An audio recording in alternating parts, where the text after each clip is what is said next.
if both teams are healthy, Aaron Gordon's there for the Nuggets, and Rui and LeBron, and obviously everybody's healthy for the Lakers.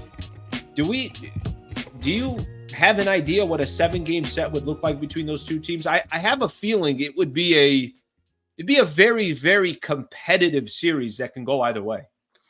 Yeah, I would say it's a deep series. I don't feel comfortable picking one team or the other. And I know that Lakers fans are going to be like, but we just beat them by 23. What are you talking about? They'll make their adjustments. It's one game. Yeah. And that's the thing is like the other aspect of it is that the aggressiveness that the Lakers played with on that night, you could tell how much like that roster and that coaching staff cared to get About this that game. matchup and get it behind them.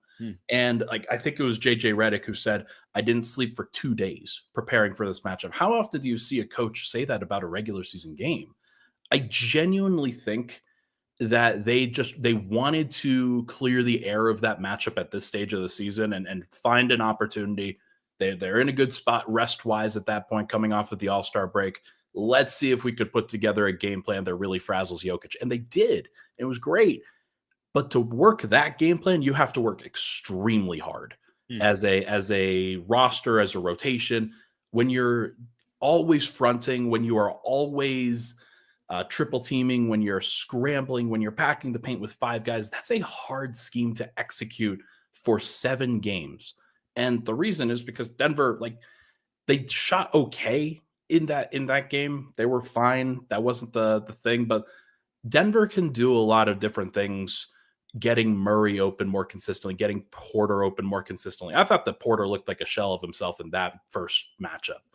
It's different if that's the guy who has previously had success against the Lakers.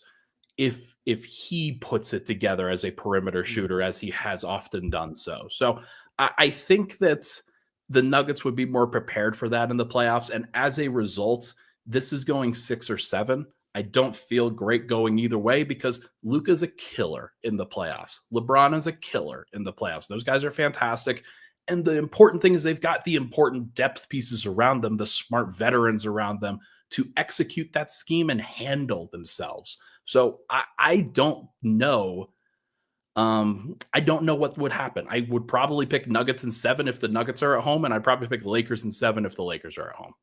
Yeah, that's why I like the question too, is because there's such little history between the two teams. Yeah. So it's very difficult. And I like what you said too. It's like, look, Luka's a killer. His games only get better in the playoffs. Oh, yeah. By the way, I don't know this, but I've heard other people say it. Luka, when he was with Dallas, how did he perform against Denver? Like, how do Nuggets fans perceive Luka? They perceive him as one of the top 5 players in the NBA. Like he was one of the guys that they would have to trap at half court and try to avoid killing them. Because now the problem with that though is that I genuinely think that the way to guard Luka is not to do what the Nuggets have done on a consistent basis, but because they have Jokic, because they don't want Luka to score 60, they decided, you know what, we're going to trap him, get the ball out of his hands.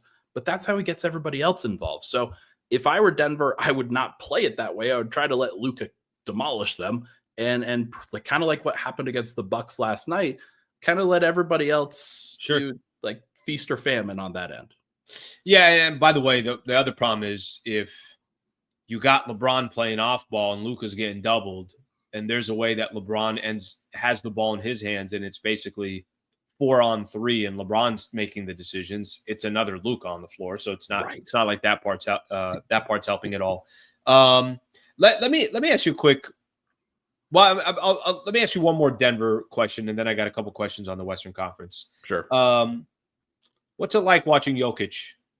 82 games a year, plus the playoffs. Every time I get to see him, you know, it's a handful of times a year. He is brilliant. You look at the stats are always there, but tell me what it's like watching one of the greatest we've ever seen do it on a night in, night out basis. Because he is so unassuming all the time, you sometimes get caught up in the, oh, it wasn't remarkable perspective that a lot of folks share when they tune into him for the first time, or if they are just parachuting in and saying, hey, how's it going? Oh, Jokic has 30, 20, 20. Okay. You're numb. You're numb at some points to some of the crazy things that he has done in his career, but this year in particular has felt like he has leveled his game up to another level, not just statistically, but just as somebody who understands the burden that he has for this team and is willing to accept that. Early on in the year, Denver was like, they were 11-10 when they lost to the Washington Wizards. You can't really blame Jokic that much for that one because he had 56. Like he's 56, 16, and 8, I believe the numbers were.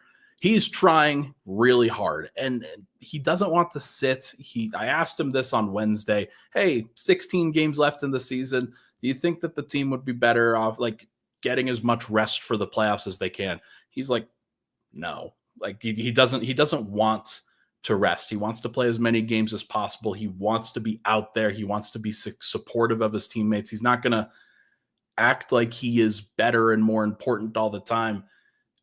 And having to accept that. It's just so fascinating to cover him and get to know him a little bit over this stretch because it is very stressful for a lot of people. But for Jokic, he continues to treat it with the same even keel nature. It's not that he doesn't care. It's the fact that he's never going to get too high or too low in any situation. And that's what a really great leader does. Should he, just kind of simply put, your opinion, I know you're covering the team every day, should he win MVP again? I don't know. As I described before, Shea has the best traditional case, best player on best team, and he's fantastic. He really is.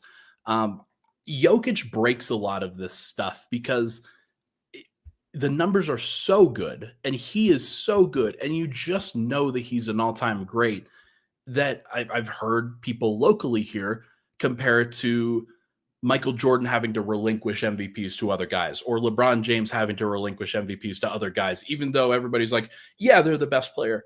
But I think that if you're treating him that way, he probably shouldn't win it. But this is his best year that he's ever had. It's his best year, and the Nuggets are the two or three seed, 3 seed, whatever they are right now.